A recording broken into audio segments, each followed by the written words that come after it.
Ich bin hier in Medjugorje und bin mit, wie heißt du? Leonardo. Leonardo, woher kommst du? Das Mikrofon schön in den... Ich Nähe. bin aus Graz, Österreich Ja? und habe auch meine Wurzeln hier in Bosnien. Wow. Und genau, bin mit einer Gruppe von Freunden aus Graz hier. Die hier sind, die gerade bei San Giuseppe was kaufen, Süßigkeiten. Und wie oft bist du in Medjugorje gewesen so? Gewesen, also Male sicher 20 Mal, aber ich durfte auch mal für eine längere Zeit hier mitleben Wow. und in einer Gemeinschaft. Genau. Cenacolo? Liebesflamme. Liebesflamme, fantastisch. Und das ist die Zukunft, oder? Liebesflamme. Wie heißt sie nochmal, die Frau aus Ungarn? Genau, Elisabeth Kindelmann. Ja. Kannst du ein bisschen erklären davon? Ja, es ist eine Spiritualität eben aus Ungarn, ist eine weltweite Bewegung jetzt, eine Laienbewegung. Und genau, also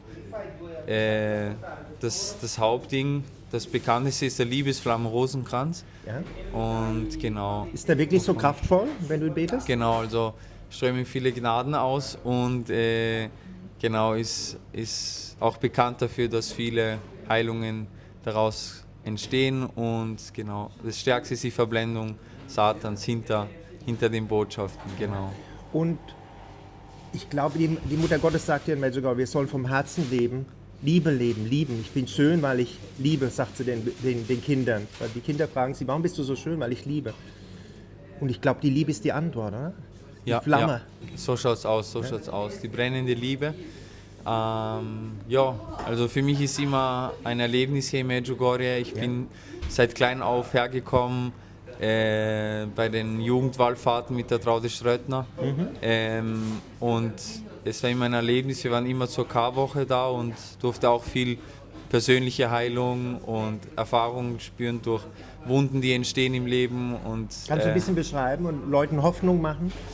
Ja, also bei mir war es so, dass bei mir ein bisschen die Vaterrolle im Leben gefehlt und ich hatte viele jüngere Geschwister und war der Älteste und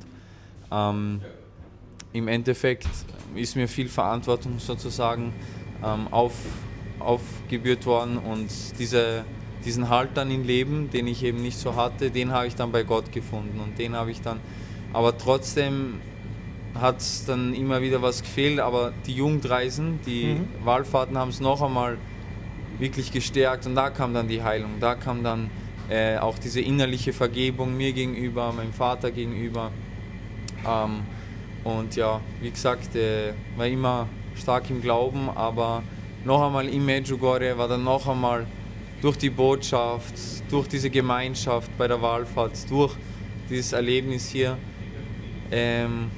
und natürlich eben dann die Liebe Gottes, kam dann auch die richtige Heilung dann noch einmal, kam dann auch noch einmal wirklich, wo ich sagen konnte, okay, ich schaue weiter, ich gehe weiter, ich vergebe. Genau. Wow. Wenn du von Gott redest, viele Menschen im deutschsprachigen Raum denken, Gott der Vater ist ein alter Mann mit einem weißen Bart, er war, dass wir einen Fehler machen und er ist er happy, kann uns in die Hölle schicken. Und du hast einen ganz anderen Gott hier erfahren, den wahren Gott. Ja, Erzähl von dem ein bisschen.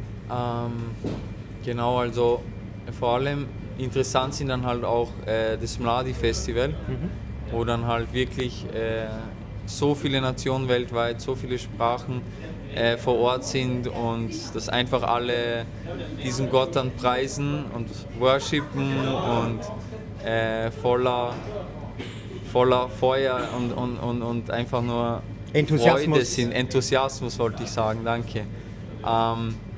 Genau, und da merkt man dann schon, dass auch Gott uns jungen Menschen auf jeden Fall auch und Hoffnung und Kraft gibt, wenn wir gerade nicht weiter wissen in einer Welt von Social Media, in einer Welt, wo wir vielleicht wenig Halt von egal wo bekommen jetzt, ob es eben... Menschliche Beziehungen, den Eltern, genau, alles sind beschäftigt. Genau, ob es jetzt der Religionsunterricht ist oder irgendwo sind dann halt die Lücken an, wo man vielleicht Gott noch einmal sucht und sucht ihn, ihr werdet ihn finden, er ist da und ihr werdet die ganze Kraft aus ihm herausschöpfen und bleibt voller Kraft, bleibt weiterhin motiviert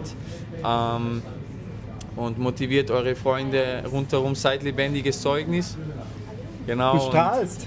Ja, und Glaubst du, dass das Strahlen auch davon kommt? Medjugorje geht's Definitiv. ja, erzähl. Also definitiv. Es ist wirklich, alles kommt von ihm, von Gott und auf ihre Fürsprache hin, auf die Mutter Gottes. Also nur daraus kommt wirkliche Freude und also so meistert man dann die Challenges im Leben durch die Unterstützung Gottes und nur aus ihm kommt wirkliche Freude und wirkliche Liebe. Und, genau. Und man sagt, Medjugorje ist der Beichtstuhl der Welt.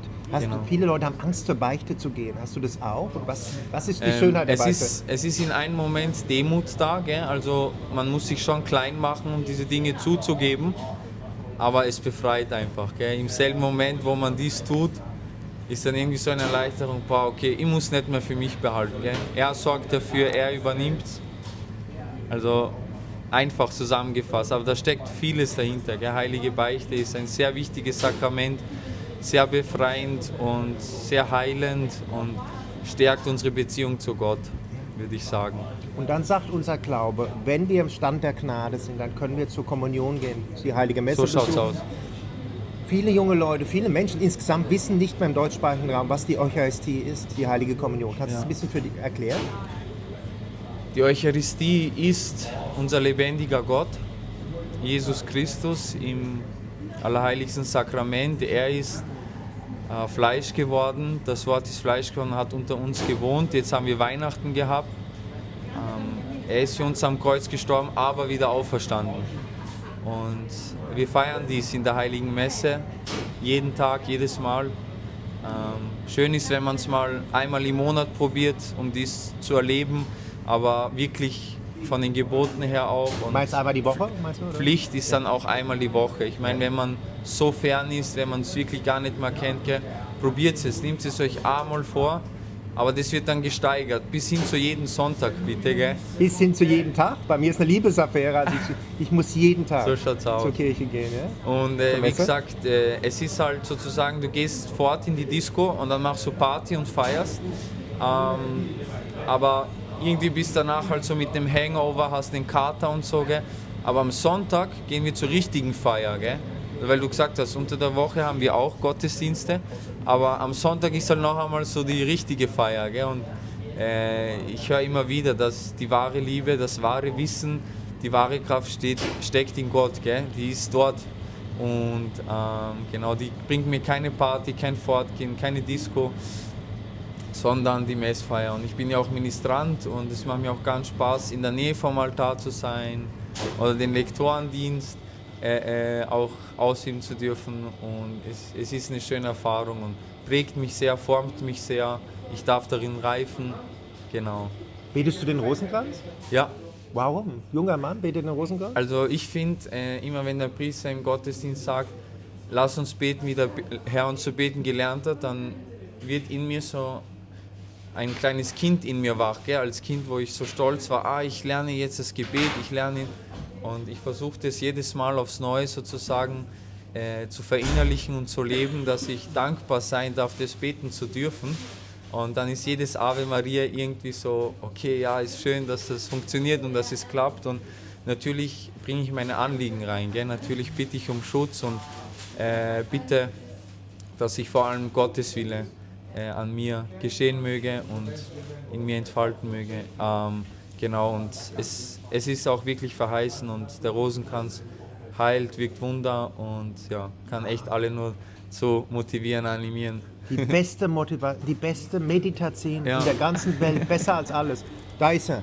Genauso ist es. Und es ist total männlich, einen Rosenkranz zu beten. Es ist So für schaut's uns aus. Männer. So Es ist eine schaut's Waffe, es ist wie Kreuzritter. Es ist heutzutage immer mehr, Ja. dass der Rosenkranz so stark anerkannt wird und vor allem für junge Menschen, junge erwachsene Menschen, dass es den Menschen Halt gibt und sie so einfach eine Struktur im Leben haben und so Halt im Leben haben. Genau. Sie müssen noch eine Meine kurze Gruppe, Frage, genau. genau die Gruppe. Ja. Kurze Frage. Der Lieblingsort für dich hier in Medjugorje? Der Lieblingsort? Ja, für dich persönlich?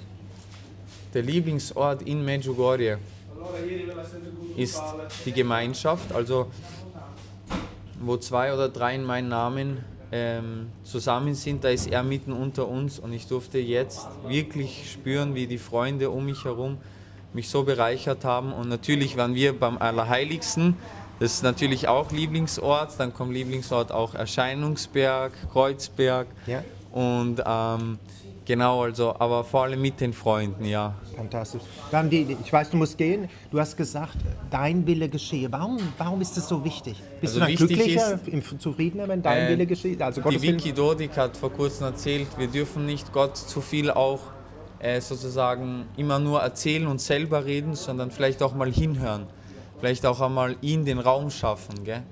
Und sagen, okay Herr, was ist dein Wille? Und ihn dafür auch Platz machen, Raum. Und dann machen. wird es schöner, dein Leben, friedvoller, bist du mehr im Flow. Genau, so schaut's aus. Ganz Übergeben, ja. er soll das Lenkrad übernehmen, er soll das Steuer übernehmen und Die Lösung kommt von alleine, hast du auch gespürt dann? genau, ja, also du nimmst es dann an, du nimmst Gottes Willen an und auch wenn es nicht immer einfach ist, aber Aber es ist besser letztendlich. genau, die Bestätigung ist dann definitiv da. Und ja. die letzte Frage, was würdest du Leute sagen, warum mal nach Medjugorje kommen? Nach Medjugorje kommen, um aufzutanken im Glauben, um Gott neu kennenzulernen und die Liebe und Freude mit nach Hause zu bringen, die Anliegen, die zu Hause sind, Probleme sind und ja, es Also- geschehen Wunder. Es geschehen Wunder hier. Ja. Kommt her und erfahrt selbst. Ne? So schaut's aus. Ganz lieben Dank. Ja? Ja, danke dir, Tom.